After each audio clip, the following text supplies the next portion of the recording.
കാറിൽ ജഗന്നാഥനുള്ളതുകൊണ്ട് തന്നെ ഉമ മിണ്ടാതിരുന്നു.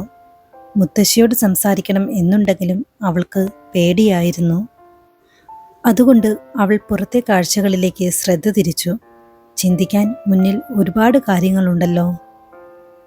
തൻ്റെ കുഞ്ഞു കുഞ്ഞു സ്വപ്നങ്ങൾ, മഹിയേട്ടനുമൊത്തുള്ള ജീവിതം, ഇണക്കവും പിണക്കവും തമാശകളും നിറഞ്ഞ മനോഹരമായ ജീവിതം.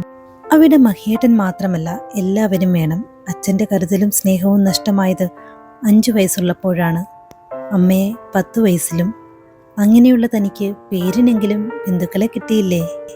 അനാഥയല്ല എന്നൊരു തോന്നലുണ്ടായത് ഇവിടെ വന്നതിന് ശേഷമല്ലേ? കുന്നോളം സ്നേഹം മുത്തശ്ശി നൽകിയില്ലേ? എല്ലാവരും വേണം തനിക്ക്. തന്നോട് കാണിക്കുന്ന ദേഷ്യവും വാശിയുമൊക്കെ അമ്മ അവരെ നാണം കെടുത്തിയതിനുള്ള പ്രതികാരമാണ്. അത് കുറച്ചു കഴിയുമ്പോൾ മാറിക്കൊള്ളും. അങ്ങനെ വിശ്വസിക്കാനാണ് അവൾ ശ്രമിച്ചത്. പക്ഷേ അവൾക്കറിയില്ലല്ലോ, രക്തബന്ധത്തെക്കാളും അവർ മൂല്യം നൽകുന്നത് പണത്തിനാണ് എന്ന്. പുറത്ത് ഇരുട്ട് വീണു തുടങ്ങിയിരിക്കുന്നു. ഉമ തല ചെരിച്ച് മുത്തശ്ശിയെ നോക്കി. നല്ല ഉറക്കമാണ്. കിടക്കട്ടെ, നല്ലോണം ക്ഷീണമുണ്ടാവും. അവൾക്കും മടുപ്പ് തുടങ്ങിയിരുന്നു. ആശുപത്രിയിൽ ചെന്നത് മുതൽ ഇപ്പോൾ വരെ അലച്ചിലായിരുന്നു. എങ്ങനെയെങ്കിലും വീട്ടിലെത്തിയാൽ മതി. കുറച്ചു നേരം കഴിഞ്ഞപ്പോൾ അവർ ശ്രീമംഗലത്ത് എത്തി. അവൾ ആശ്വാസത്തോടെ കാറിൽ നിന്നും വെളിയിലേക്ക് ഇറങ്ങി. ആദ്യം പോയി ചായപ്പൊന്ന് വൃത്തിയാക്കട്ടെ. കുറച്ചു ദിവസം ഒന്നും ചെയ്യാത്തത് കാരണം ആകെ പൊടിയായിരിക്കും. അവൾ ധൃതിയിൽ ചായപ്പ് തുറക്കുവാൻ ചെന്നു. ഉമ അവിടെ നിൽക്ക്. ജഗന്നാഥന്റെ വിളി കേട്ടവൾ ബ്രേക്ക് ഇട്ട പോലെ നിന്നു. അവിടെയല്ല, ഇനി മുതൽ ശ്രീമംഗലത്ത് താമസിച്ചാൽ മതി. ലക്ഷ്മിക്ക് പൊടി അലർജിയാകും. ഇവിടെയാകുമ്പോൾ അത് ഭയപ്പെടേണ്ടതില്ല. ഇങ്ങോട്ട് പോന്നോളൂ. അയാളുടെ ആ തീരുമാനത്തിൽ ഉമ വല്ലാതെ ഭയന്നു. കാരണം എന്നൊക്കെ ശ്രീമംഗലത്ത് താമസിച്ചിട്ടുണ്ടോ അന്നൊക്കെ തനിക്ക് പ്രശ്നങ്ങൾ മാത്രമാണ് സംഭവിച്ചിട്ടുള്ളത്. ഇനിയും അതുപോലെ വല്ലതും? അവൾ ചിന്തയിലാണ്ടു. പറഞ്ഞത് കേട്ടില്ലാന്നുണ്ടോ? വീണ്ടും ജഗന്നാഥന്റെ സ്വരം. ദാ വരുന്നു.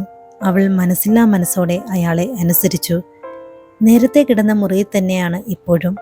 ഉമ സാധനങ്ങളൊക്കെ അടുക്കി വെച്ചു. എന്തോ ഒരു വീർപ്പുമുട്ടൽ പോലെ. ചെറുതാണ് എങ്കിലും ആ ചായപ്പിൽ കിട്ടുന്ന സമാധാനവും സുരക്ഷിതത്വവും ഈ വീട്ടിൽ നിന്നും തനിക്ക് ലഭിക്കുകയില്ല. പക്ഷേ മുത്തശ്ശിയുടെ മുഖത്ത് നിറഞ്ഞ സന്തോഷമാണ്. അത് കാണുമ്പോൾ ഒന്നും പറയാനും തോന്നുന്നില്ല. സാരമില്ല, മുത്തശ്ശിക്ക് ഭേദമാവുമ്പോൾ അങ്ങോട്ട് മാറുന്ന കാര്യം പറയാം. അതുവരെ ഇങ്ങനെ അങ്ങ് പോട്ടെ. അവൾ പതുപതുത്ത മെത്തയിലേക്ക് ചാഞ്ഞു കിടന്നു. അപ്പോഴാണ് ആനന്ദവല്ലിയും ബിന്ദുജയും വിജയലക്ഷ്മിയെ കാണുവാനായി അവിടേക്ക് വന്നത്. വന്ന പാടെ അവർ കട്ടിലിൽ കിടക്കുന്ന ഉമയെ ദേഷ്യത്തോടെ നോക്കി. അവൾ അതൊന്നും അറിയുന്നുണ്ടായിരുന്നില്ല. അമ്മേ, ഇപ്പോൾ എങ്ങനെയുണ്ട്? ഉമയോടുള്ള ദേഷ്യം ഉള്ളിലൊതുക്കി അവർ പുഞ്ചിരിയോടെ അന്വേഷിച്ചു. ഒക്കെ ഭേദാവോ ആനന്ദം? ഭഗവാൻ കൂടെയില്ലേ? അല്ല, കുട്ടികളെ ഒന്നും കണ്ടില്ലല്ലോ ബിന്ദു. അവരൊക്കെ ഉറങ്ങുകയാണ്. പറഞ്ഞിട്ടില്ല അമ്മ വന്ന കാര്യം. ബിന്ദുച്ച വലിയ താല്പര്യമില്ലാത്ത മട്ടിൽ പറഞ്ഞു. ഇവളെന്താ ഇങ്ങനെ കിടക്കുന്നത്? ഉറങ്ങാൻ മാത്രം സമയമൊന്നും ആയിട്ടില്ലല്ലോ. അവജ്ഞയോടെ ബിന്ദുച്ച തിരക്കി. അവൾക്ക് നല്ല ക്ഷീണമാകും. കിടക്കട്ടെ, ഉണർത്തേണ്ട. ഒരുപാട് കഷ്ടപ്പെട്ടു എൻ്റെ കുട്ടി. എങ്കിൽ ഞങ്ങൾ പോട്ടെ അമ്മേ, രാവിലെ കാണാം. ഇരുവരും ഒരുപോലെ എഴുന്നേറ്റു. പോകുന്ന വഴി ആനന്ദവല്ലിയുടെ കൈ വിജയലക്ഷ്മിയുടെ അടുത്തിരുന്ന ചില്ല് ഗ്ലാസ്സിൽ മുട്ടി. ഗ്ലാസ് ശബ്ദത്തോടെ താഴേക്ക് പല കഷ്ണങ്ങളായി വീണു. ഉമ ഞെട്ടി എഴുന്നേറ്റു. അയ്യോ സോറി അമ്മേ, ഞാൻ കണ്ടില്ല. അവിടെ തന്നെ ഇരുന്നോണേ, ഞാൻ ഇതൊക്കെയൊന്ന് പെറുക്കി മാറ്റട്ടെ. ആനന്ദവല്ലി ഭവ്യതയോടെ കുനിഞ്ഞു. വേണ്ട വല്യമ്മായി, ഞാൻ ചെയ്തോളാം. ഉമ പറഞ്ഞതും അവർ അവിടെ നിന്നും വെളിയിലേക്ക് ഇറങ്ങി. ഏട്ടത്തി അറിഞ്ഞുകൊണ്ട് ചെയ്തതല്ലേ? പുറത്തേക്കിറങ്ങിയപ്പോൾ ബിന്ദു ആനന്ദവല്ലിയുടെ ചെവിയിൽ രഹസ്യം പോലെ പറഞ്ഞു. അതിന് അവർ ഒന്ന് ചിരിക്കുക മാത്രം ചെയ്തു. ആ ചിരിയിൽ അതിനുള്ള ഉത്തരവും ഉണ്ടായിരുന്നു.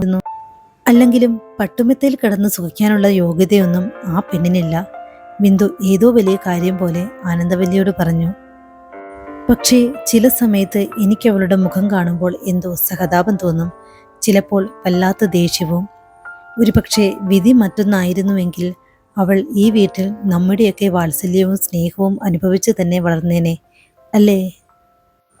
അവളോട് സഹതാപം തോന്നി അവസാനം ഒട്ടകത്തിന് സ്ഥലം കൊടുത്ത പോലെ ആവരുത്. ആനന്ദവല്ലി നെറ്റി ചുളിച്ചു.